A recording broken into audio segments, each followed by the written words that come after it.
Hello my friends, welcome to another stream talk about some software engineering in different languages, in functional programming, in object-oriented programming, in other paradigms.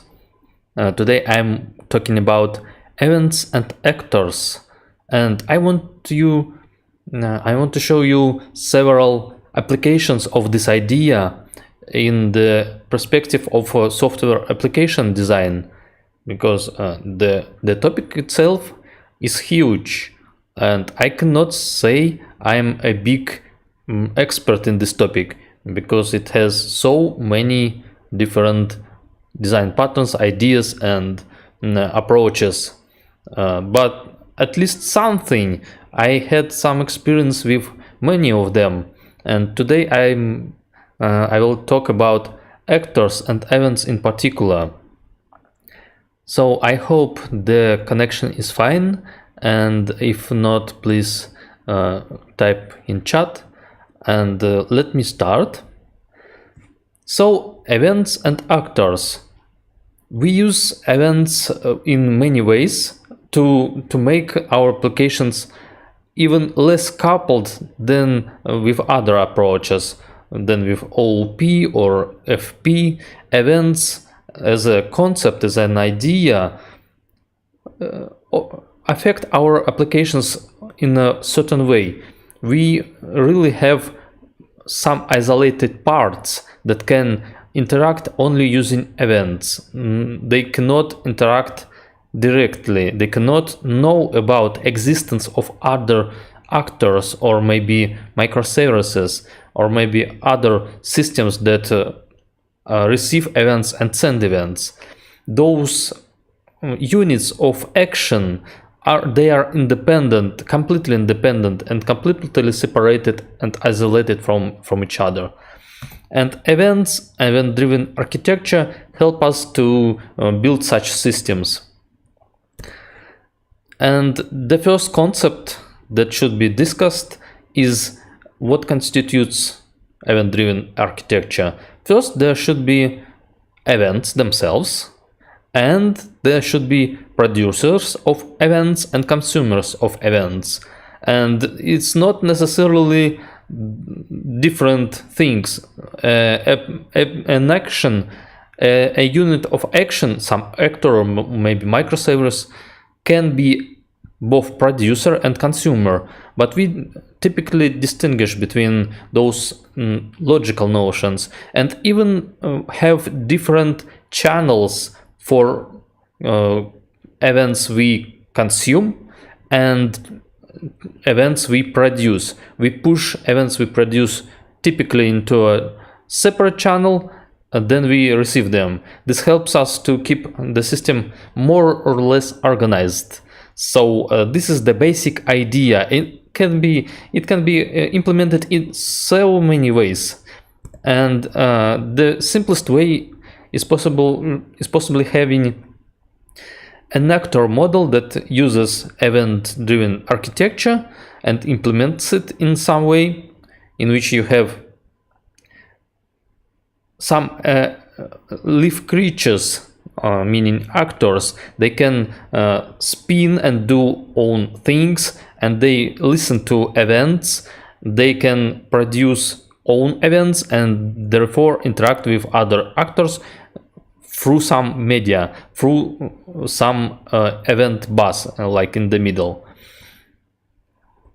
And we should probably distinguish between different event-driven architectures, and they have some own properties. For example, we can build an event-driven architecture with microservices, and those microservices will be like HTTP services, for example. It's not necessary, but they can be.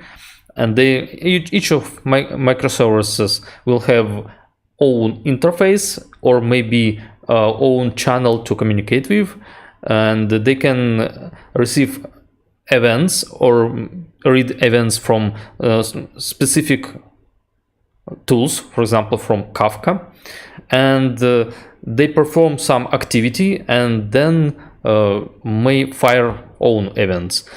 There are also actors. Another idea, it's not a microservice, and there are subtle differences between the two. So microservices are mostly like remote methods. They do not represent something that exists before it's called. More often people keep some runners, and once some call to a microservice comes, they make a microservice active using different technologies, for example, Docker or maybe something else, and then they feed that microservice as a remote method, get a result, and proceed with the with other events. So this can be seen as a service by request. This is not the only way to organize microservices, but I think it's the most typical way. But an actor is something that lives there. It's a live creature. It can have own space, own memory, and can spin and can work behind the scenes in the background. It certainly listens for the events, but also it can do background tasks. For example, organizing data, maybe calculating long-term data, maybe collecting some data from asynchronous sources. This what actors can do. They have operational state, and also they can produce other actors. Microservices typically do not produce more microservices. You need to deploy them. You need to have a procedure and to create more instances of a certain microservice if you need to balance the requests. And you may want to deploy more different microservices, but actors can typically create other actors. It's not necessary, but this is a distinguishing property for sure. Today I'll show you a couple of applications of the actor model with events and probably without events, because this is not a requirement for actors. They can be can be done using not events but some remote procedure call protocol, something like that. So there are various approaches, and I can create actors using separate applications as actors, right? Or I can create actors within a single application. And today's examples will be the second. I mean, a whole application that is built using actors, that is built on the actor model. And there will be some green threads. Those threads will be spinning, rolling in the background, and they can interact with the event bus using some possibilities of router or orchestrator. This router will manage events and will be watching that all the actors receive their events in the correct order and do what they need to do.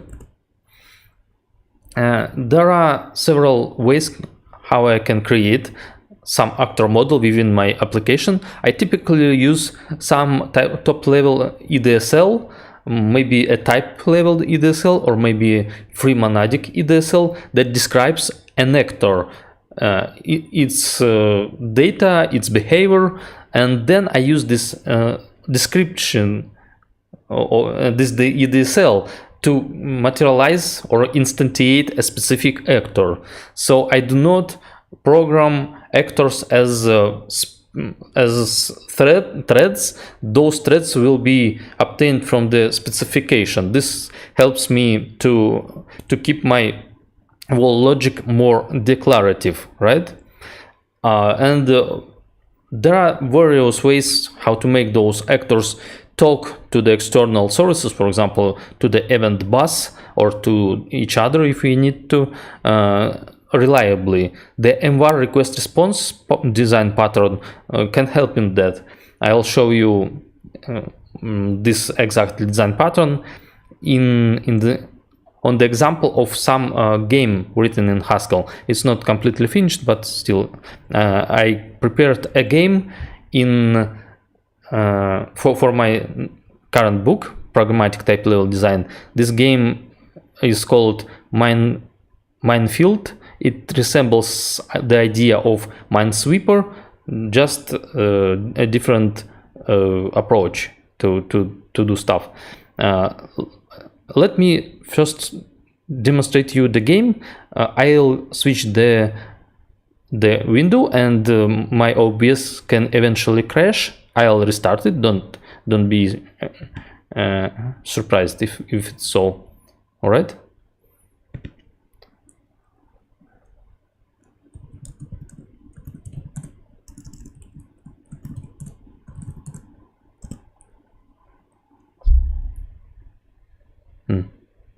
All right. Seems working, right? Good. Let's first start stack minefield. I'll restart the game several times because I need a specific field configuration to show what the game is, because the game is about some creature or maybe character. It's denoted as a air sign, like in other roguelike games, and you need to disarm mines and time bombs that exist on the field, and those bombs can explode. Some of them can explode by a timer, and they can explode by chain. It can be a chain reaction, so you either need to get into the safer place or disarm them specific bombs and try to stay safe. It's not yet finished because this is an application for the last chapter of my book. But anyway, so we have a field with bombs. Those bombs are denoted as letters. Those letters mean different power of mines. We are currently seeing a field of landmines with different power. I have several commands. Maybe I can even I can flag some mine that is below the character, and it's flagged. This means it's disarmed. I'm working on the moving and on the explosion itself. I cannot show you the explosion and chain reaction at the moment, but the fact is every single cell here, every single cell here is a separate actor, and they do not know about each other. They only know about specific events and how to process them. And also this system is highly extensible. It's truly extensible in the way that I can add first any possible mines, additional objects, and second, any possible activities, any possible methods for those mines and objects. This means I can effectively solve the expression problem. I don't typically solve expression problems and the so-called expression problem itself. I typically solve business problems, but this time I'm working on the book that requires this topic and sheds a light on this topic. So I implemented this system to demonstrate extensibility, and I saw the post of a Twitter person that they want to give a stream about event-driven architecture. So I decided to make it to hit two goals simultaneously. So I quickly refactored the game to be an actor model with events. So let me switch to the code. This may crash the OBS, but maybe we'll be fine. Yes, today will be a coding stream. So let's talk about game representation and where is the actor model, where are the events, how I organize them. So first of all, let me show you the description of this game. We first have a minefield. We can use this minefield as a template. I mean, a predefined hardcore minefield. It's not difficult to connect this representation of this type. It's a type, right? As a list of strings. It's not difficult to connect it to the game. I just use a random game generation at the moment. I don't use this minefield. Will be ready next time. So I can specify the player and its icon. The player itself is an extensible, well, no, it's not an extensible, it's itself an extension of an object that can act on the field. And there are also empty cells on the field, so it's another implementation of a field object. And also I can add various objects into this list to construct my random main field from. So at the moment, landmines of different powers are allowed, and the timer bomb is allowed, and I can add more different objects here, and I also can add more different activities for the player and those things that interact with those objects. If I have a put flag, for example, I should also specify how to interact with time bomb. When I put a flag, like in a minesweeper, a bomb will be disabled, and this can be extended without touching the core. I can even add extra functionality by specifying specific instances of specific type classes that do not necessarily know about what was done before. So this is a true extensibility here. And let me show you the interfaces themselves. Type level interfaces for that. There is a type level interface for object. I call it iObject. It uses an existential wrapper for things that will be subtypes of this object. And also there is an action which will be used to interact with game objects.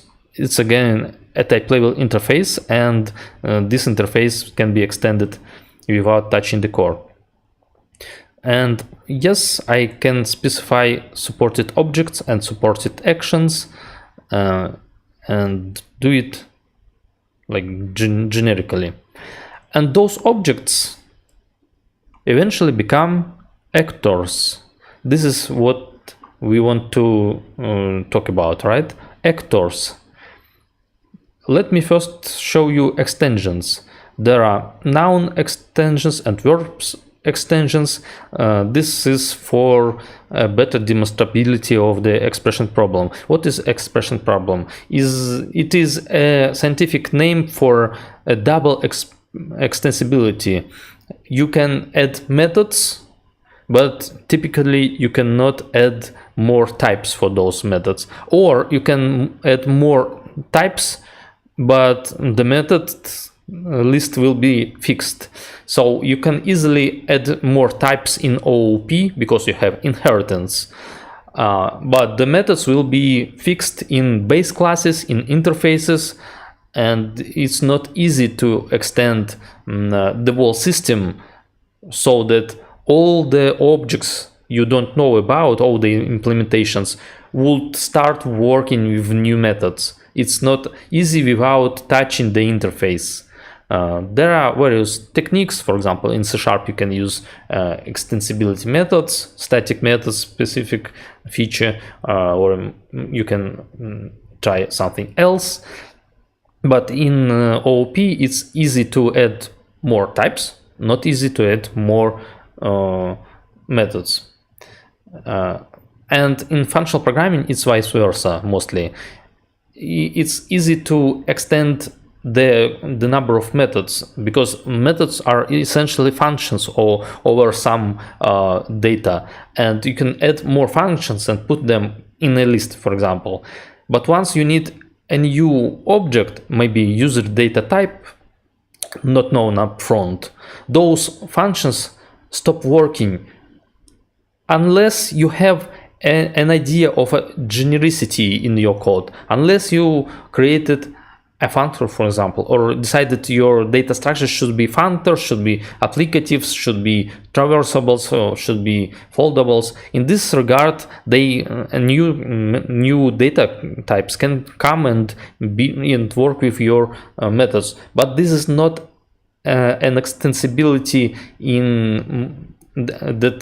that is needed in the day-to-day programming. It's needed in libraries mostly for data types, for data structures, data collections. But when you work with domain notions, they do not represent data collections. They represent something from the domain, something natural. And it's not easy to associate those types with some mathematical notion, because mathematical notion addresses a collection of things, while a domain notion addresses a shape of data of a specific idea from the domain. The data can change, but the notion will stay the same. For example, device, like a device gadget. There can be a smartphone, there can be earphones and something else. The data can change, but the shape of this data gadget, it won't change. So there is a specific problem called expression problem, that you need to have the extensibility in two directions. You need to add first more nouns, meaning objects or notions, right? More types are not known upfront, and you need to add more actions for those nouns, meaning verbs. And it's not easy to organize the system. Sometimes it's needed, but mostly we are fine with object-oriented approaches, because it's proven that inheritance and the idea of subtyping fits better for the domains, for the business logic, rather than functional approaches. And functional approaches fit better for collection processing, for libraries, and those things can be joined somehow, can be made friends. So let me show you an implementation that will become an actor eventually. For example, there is a cell implementation. It's a data type. It will be a type level data type. In my case, this is not a necessary requirement, because I can, in theory, do the same thing with just value level solutions. I can have own value level types, but at this moment I'm working on a book that's about type level design, so I decided to make it a showcase. This is why it's a type level type, a type level data, right? It can have icon, it can have object type, and I wrap this empty cell into object, and this empty cell becomes a subtype of that I object, right? And also there are specific implementations that I can have here. Those implementations of type level interfaces, And actually I have several extensibilities here. I have domain level extensibility, where when I can add domain notions and domain actions, but also I have an infrastructural extensibility when I can add processing of those notions. For example, I can get an icon from an object, this time from an empty cell, or I can get an info, this time from the empty cell, but I'll have the same method for the landmine, for example. Those are implementations for the landmine. And this eval mechanism is what I call an universal evaluation mechanism that allows me to build abstract, not quite abstract, but maybe generic evaluators for any cases I want without how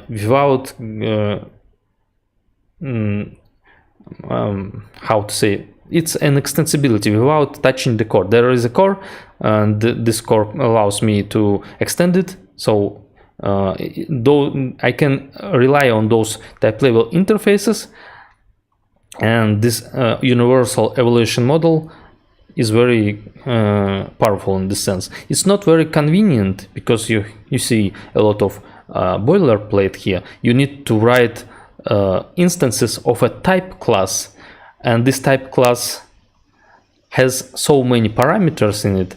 It has dynamic payload. I can pass any possible info I need in a specific implementation. There can be a tag that denotes what I need to do.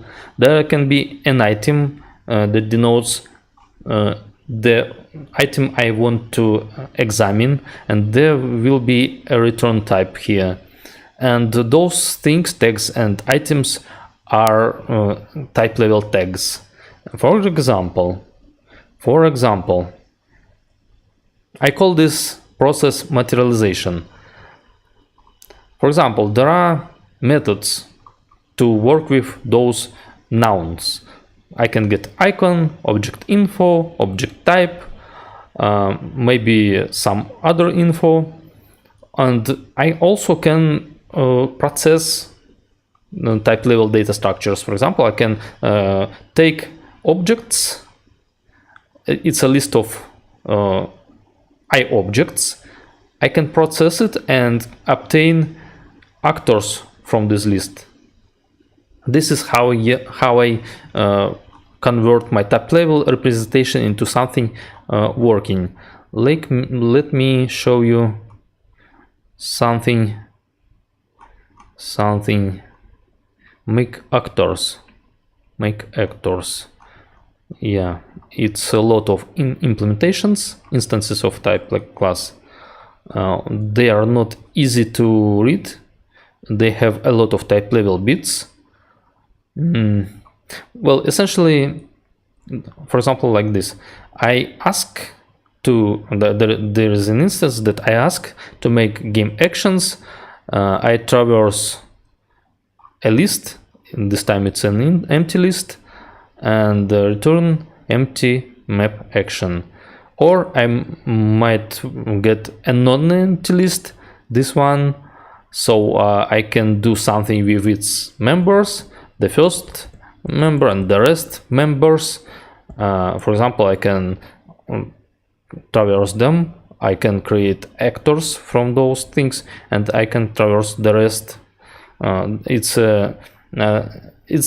not an easy code because I need to traverse first the whole field, second the available objects, maybe even object templates to create real objects, and in this code implementation can come separately for specific object and specific verb. It doesn't relate. It's not tied strictly to the types. well, Haskell will say there are orphan instances here, but that's not a problem.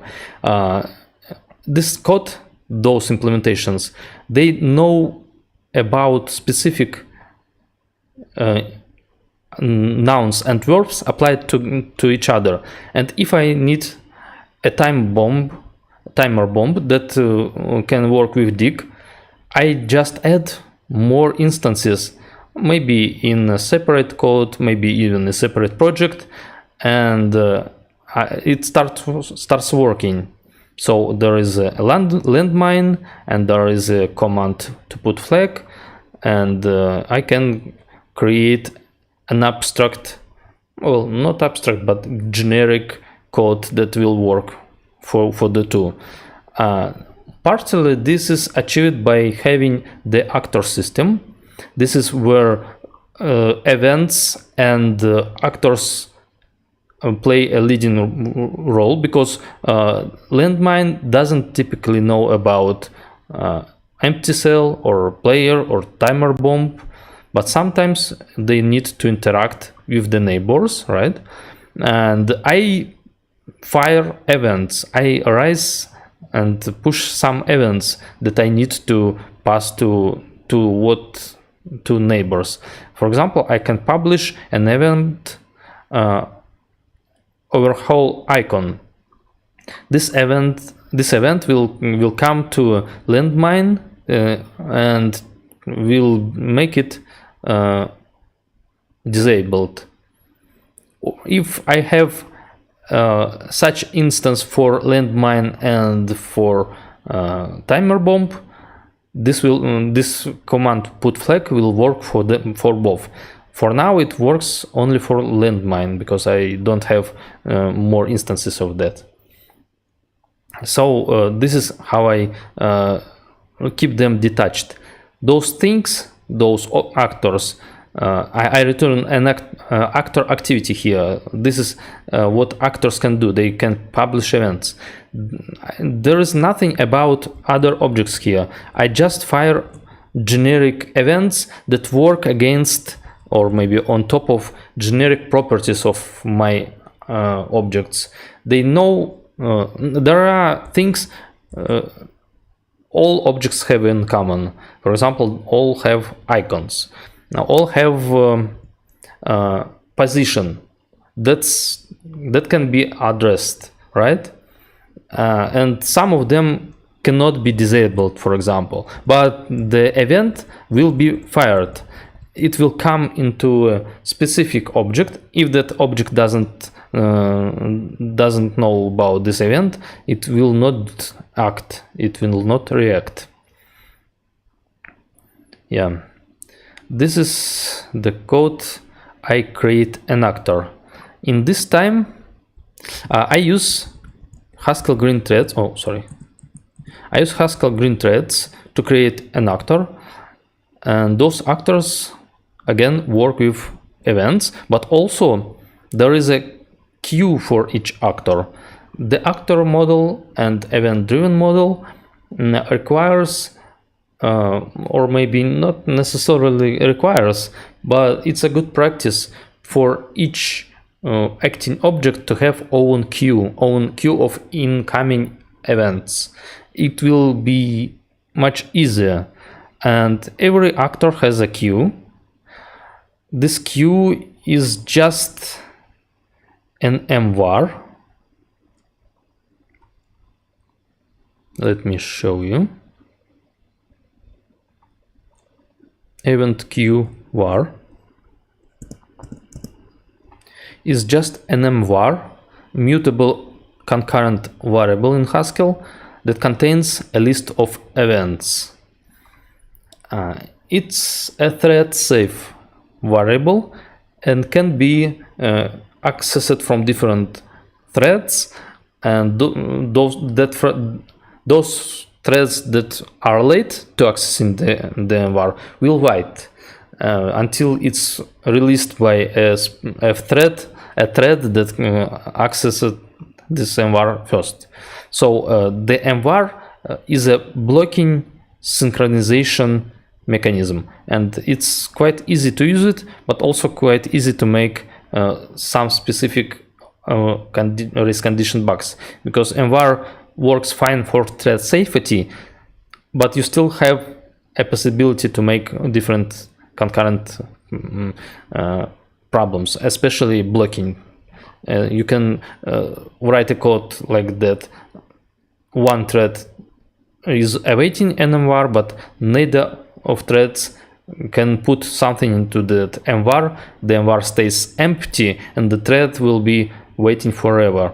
Or else a thread takes mvar, its ownership, but doesn't release it for some reason. Maybe there is a missing method that releases mvar, or maybe there is an exception, and other methods that wait for mvar will be blocked forever. So there are many subtle issues related to this model of concurrency.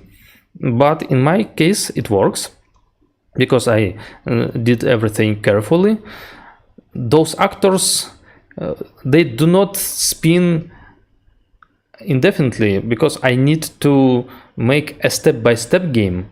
So those actors wait for ticking, and I do ticking using step chain. It's a step channel. This is essentially another mvar channel, but this time it's mvar request response pattern channel. There is mvar for input and mvar for output, and step channel means those mvars do not transfer data. They just here to signal you can begin working, and I'll know if you ended working or not. And for example, the requester should put something into this mvar, and the responder will know they need to do something, they need to act, because they wait on this mvar and will be will get some value, will be awakened when this mvar is filled, and when they are done, they can put something into this mvar, out mvar, and the requester will know the responder finished. So this is like a two-direction communication. You can pass data using mvar request response. You can easily create a synchronization point for two actors or maybe threads. So all actors can be stepped using this variable, using this. Yeah, so we wait for step, we block on this step chain, we do activities, meaning we extract events from the event bus. There is well, not from the event bus, but from personal queue. We process those events. This process function is specific to objects and can know a situation for that object, and then we release the stepping channel. So this will be a thread safe operation. How do I do event communication? I have a system event bus that is managed by the game orchestrator. Let me show you. There is a game orchestrator. Essentially it represents a game loop, and it has different stages. I can start from refreshing UI, and I can publish events from here. There is a system bus for all the possible actors in the system. This is a common bus. Once I publish this common event, I distribute this event to those who subscribed. The actors, when I create them, they subscribe to specific events. They do not need to know everything. They subscribe to what they want to listen to. This is a subscription function. This particular actor will listen for populate cell description events, is object request event, and is player input invited event. This is a player actor, all right. And yes, it will write this distribute events function will take general events bus and distribute all the events to those actors that need it. And then I can step actors, they receive their events, they do their activities one by one, and possibly fire own events, right? And then I proceed. For example, I can process player input. Again, I fire event player input invited event. The player actor will listen and will return some input from the console, and then I can process that input using various things. And essentially, this is a game loop, and here I can parse the input. Again, this is an extensible system, so I can get those commands independently. If I need more commands, I go to here, I enable some specific command. This command will have what it needs. Not many implementations are here, and when I start compiling, I will be notified that several type-level interfaces are not yet implemented. So I need to add more interfaces, or sorry, more instances for this dig, and it will become a complete member of this system. So this is the idea of this game, and there is a lot of code here for sure. There are some specific, some subtle activity to do ticks and to do steps, to do turns. Probably don't need to talk about that. There is a field watcher actor. It's another actor that listens for field events, like an icon changed. So in this position, you need to update the field, and you need to demonstrate to show a different icon, or maybe redraw the screen.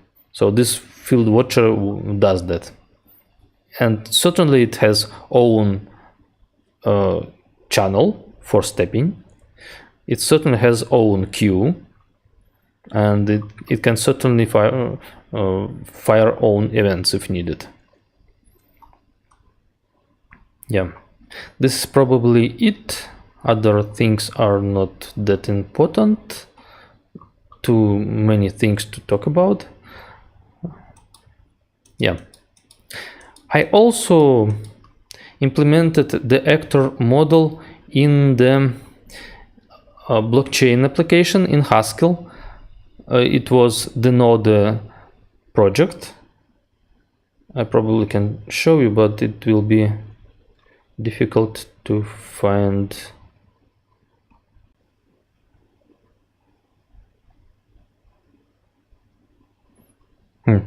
OBS has crashed again. So, of course it is crashed. So I wanted to say that blockchains represent another implementation of the actor model, more or less. Well, it's a distributed system, or rather systems, and each node can be considered an actor, and mostly they interact using events. Maybe it can be done differently. But in our case, with the node framework, we created it using the actor model. We could have different nodes with own configurations. Again, it's kind of an extensible system, more or less. maybe less than more. The idea is to have nodes with own logic that can be configured with own types of configs, and they can listen to different ports. They can be exchanging by messages. It's not a event. Well, it's difficult to call it a pure event-driven architecture because the nodes interact to each other directly. They do not interact through some media. It can be done, and maybe this is a good idea or not, I don't know. But at this time they connect to each other like peer-to-peer and send events to each other. Again, event-driven architecture maybe, but not that kind of event-driven architecture. Well, this was quite long ago, so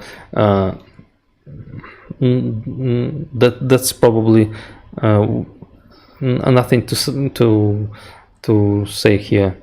Let me open the file. Yeah. Also, this is the last slide. There is an idea of event sourcing which is also event based, and there is an approach called CQRS, command request and query responsibility. Command request. I always forget how it's abbreviated, but the idea of CQRS is that you have a system in which you can write data into one place and read data from another place, and mostly this can be done using events. It's not necessary, those two things are independent, but they often come together. So event sourcing is when you have events, a stream of events, and you do not delete something from your system. You collect those events, and those events represent changing of your model.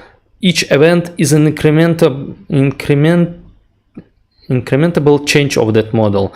If you have a couple of those events, you can rebuild your model by applying them one by one.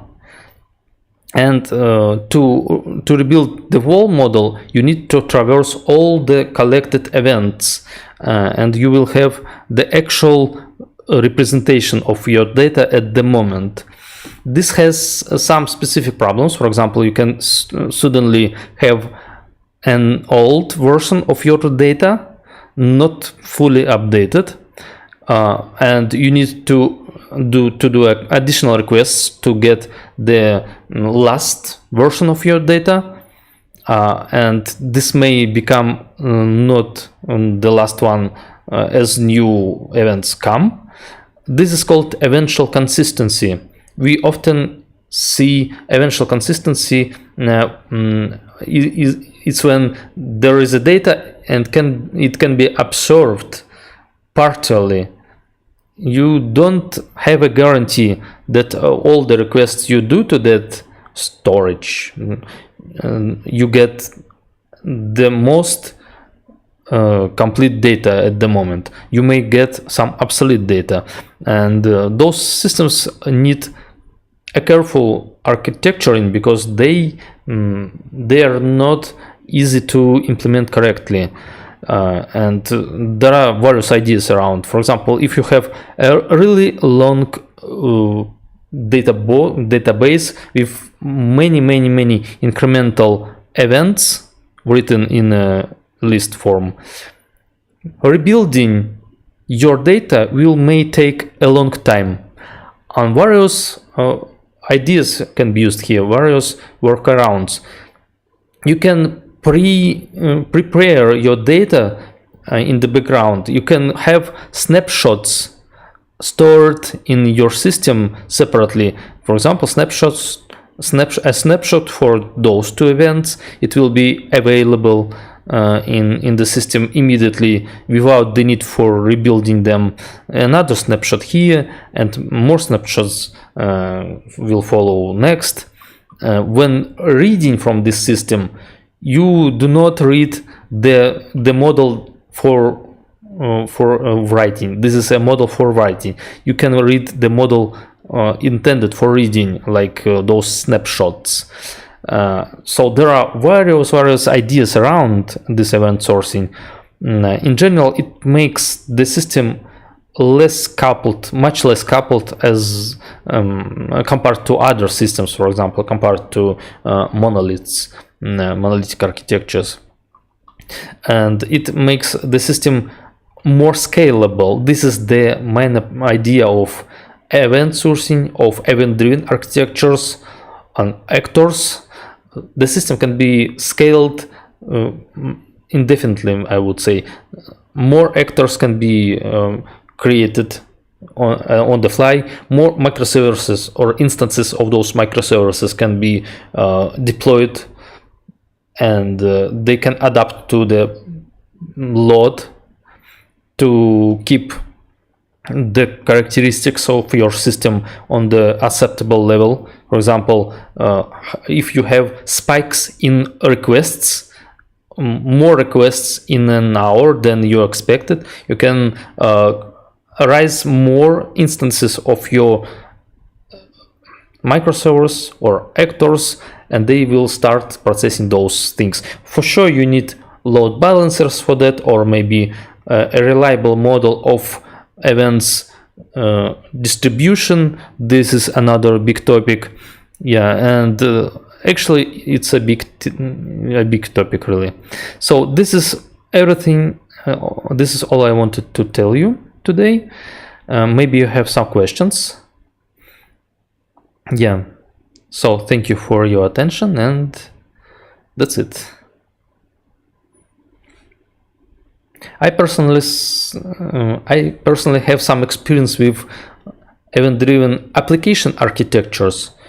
I probably built several of them, not just two, not only blockchain and game. There is an actor model for the how to say, there is a showcase project Andromeda for my functional design and architecture book. It's also actors based, but it's not event based. It uses envar request response for actors to call to interact directly. They do not need to fire events, but they can. I can actually refactor that system to be event driven. Igor Konoplyanko says, thanks. Thank you for your attention. I do it for you, and it's a chance for me to structure my knowledge and make it accessible for all.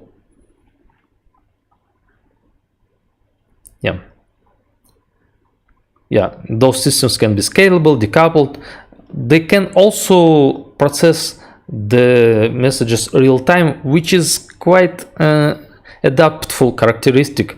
Yes, there is a real-timeness characteristics of an event-driven architecture, but we can talk about hard real-time and soft real-time, and mostly those systems are soft real-time, because hard real-time also requires to have specific response timeout latency.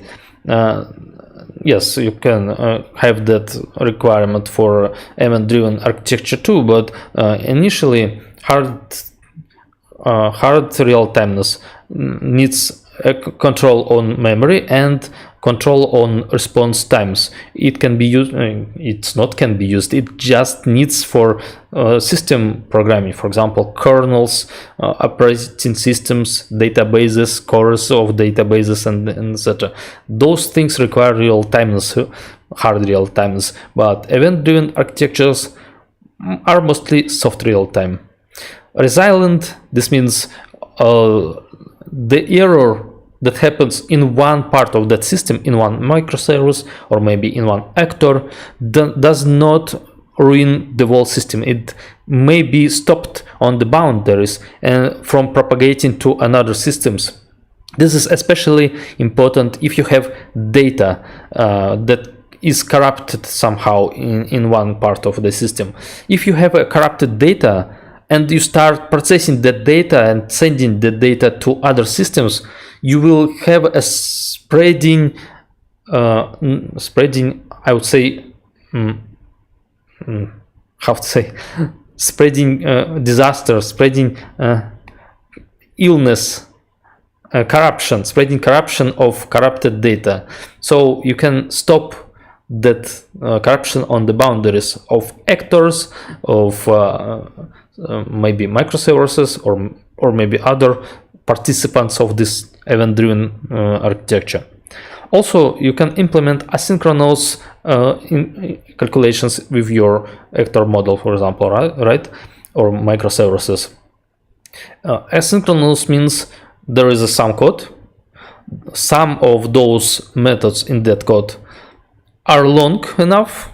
They either wait for something or they calculate something. You make those things work in the background, and you still want that result, but you can also proceed with the rest of the code, do something else, and then await for the result. Asynchronously, you will get that result asynchronously. So those systems like actors are easy for making asynchronous, because if you need a long-term calculation, you create another actor, let it work. Maybe it will wait for some events, why not? Just let it work separately, then you will ask it for the results. Well, flexibility, this means you can deploy things anytime you want without rebuilding the whole system. You do not need if the system is designed more or less okay, you do not need to rebuild the event model itself. Those events are mostly generic and can be updated on the fly without breaking the system. Well, actually, yes, without versioning of events, you can certainly break something if you changed the structure of the event. You added some field and your systems do not expect that field, they will crash, or they will be unable to parse that, or if you changed the structure, right? But actually there are approaches how to make those events versioned and more or less the approach of being tolerant to changes in the data that comes. Especially in parsers, you can make the system more or less flexible and resilient in this term. Yeah, these are the characteristics of the event-driven architectures. So that's it. Thank you. Bye.